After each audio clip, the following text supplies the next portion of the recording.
বন্ধুরা, আজকের গল্পের নাম আয়নার দুনিয়া।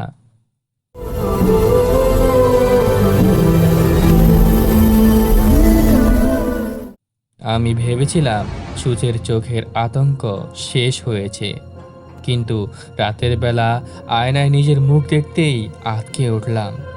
আমার চোখ নেই, কেবল অন্ধকার গহ্বর যেখান থেকে রক্ত ঝরছে, আর আয়নার ভেতরের আমি হাসছে। আমি কাঁপতে কাঁপতে আয়না স্পর্শ করতেই একটা শীতলতা আমার শরীর ভেদ করে গেল। হঠাৎ আয়না ফেটে গেল, টুকরো টুকরো হয়ে মেঝেতে ছড়িয়ে পড়ল। অদ্ভুত ব্যাপার হলো, প্রতিটি কাচের টুকরো আলাদা আলাদা দৃশ্য দেখাচ্ছিল। একটায় দেখা যাচ্ছে মৃত মানুষের মুখ, আরেকটায় রক্তে ভেসে যাওয়া হাসপাতালের করিডোর, আর সবচেয়ে ভয়াবহ ব্যাপার হচ্ছে সব জায়গায় আমারই মৃত্যু। আমি এক টুকরোর কাছে ঝুঁকলাম, হঠাৎ শুনতে পেলাম ফিসফিস, এসো, তুমি আমাদের দেখতে চাও? মুহূর্তেই রক্তমাখা এক হাত কাছের ভেতর থেকে বেরিয়ে আমার হাত ধরে ফেলল। আমি কিছু বুঝে ওঠার আগেই টেনে নিল ভেতরে। আমি চোখ খুলে দেখি আমি দাঁড়িয়ে আছি এক অদ্ভুত জায়গায়। চারপাশে শুধু ঝুলন্ত আয়না, কিন্তু সব আয়নার প্রতিচ্ছবিতে আমি নেই। কখনো আমি মরে আছি, কখনো চোখহীন, কখনো কেউ আমার মাথা কেটে ফেলেছে। আমি চিৎকার করলাম, এটা কোথায়?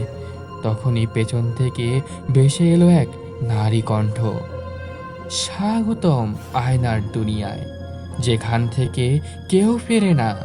আমার সামনে দাঁড়ানো নারীটি সাদা পোশাকে, তার চোখে অদ্ভুত এক শূন্যতা। সে বলল, এই আয়নাগুলো কোনো সাধারণ প্রতিচ্ছবি নয়, এগুলো ভবিষ্যতের মৃত্যু দেখায়। যদি ভুল আয়না ছোঁয়, তোর মৃত্যু এখনই হবে। আমি কাঁপতে কাঁপতে এক আয়নায় তাকালাম, দেখলাম আমি দাঁড়িয়ে আছি হাসপাতালের বিছানায়। ডাক্তাররা বলছে মৃত, কিন্তু বিছানার আমি হঠাৎ চোখ মেলে তাকালাম। নারীটি বলল, তোর মৃত্যু এখানেই লেখা। যতক্ষণ আয়নার ভেতর আছিস, তুই শুধু মৃত্যু ছায়া দেখবি।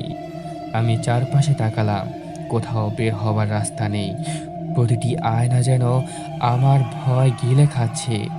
এক এক করে আমি নিজেকে মরতে দেখছি। হঠাৎ দেখি এক আয়নায় অমিতের মুখ।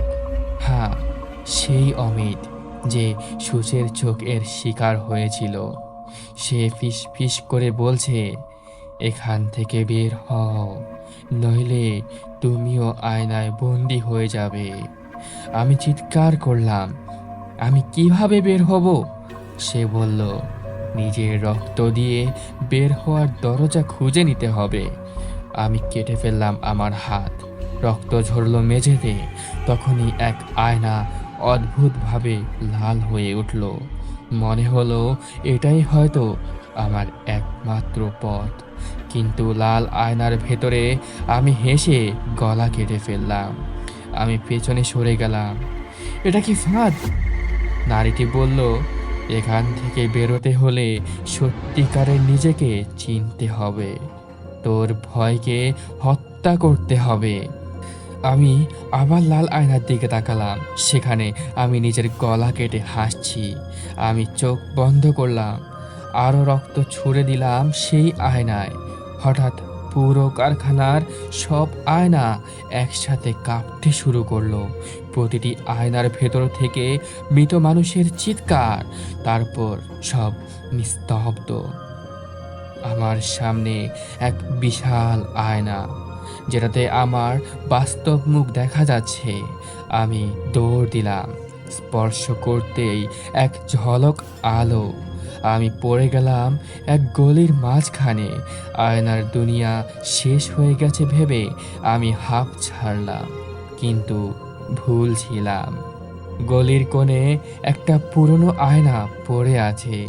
আমি অজান্তেই তাকালাম, আয়নায় আমার পেছনে এক কালো ছায়া দাঁড়িয়ে আছে। আমি ঘুরতেই কেউ নেই। আবার আয়নায় তাকাতেই সেই ছায়া আমার ঘাড়ের কাছে। তারপর হঠাৎ আমার মাথার ভেতর এক কণ্ঠ শুনতে পেলাম, তুই আয়নার বাইরে নেই, এখনো তুই বন্দী। আয়না ভেঙে গেল। আমি চারপাশে তাকিয়ে বুঝলাম আমি আবার সেই কারখানায় ফিরে এসেছি। সব আয়না এখন ফাটল ধরা, কিন্তু তাতে আমার প্রতিচ্ছবি নেই। অন্য কেউ হাসছে আমার জায়গায়। আয়নার ভেতর হঠাৎ দেখি এক অদ্ভুত ঘর। সেখানে এক কসাই দাঁড়িয়ে আছে, তার হাতে রক্তমাখা করাত। চারপাশে মানুষের অঙ্গ ঝুলছে। একটা কণ্ঠ ফিসফিস করে বলল, এটাই পরের গল্প, ছিন্ন অঙ্গের কান্না।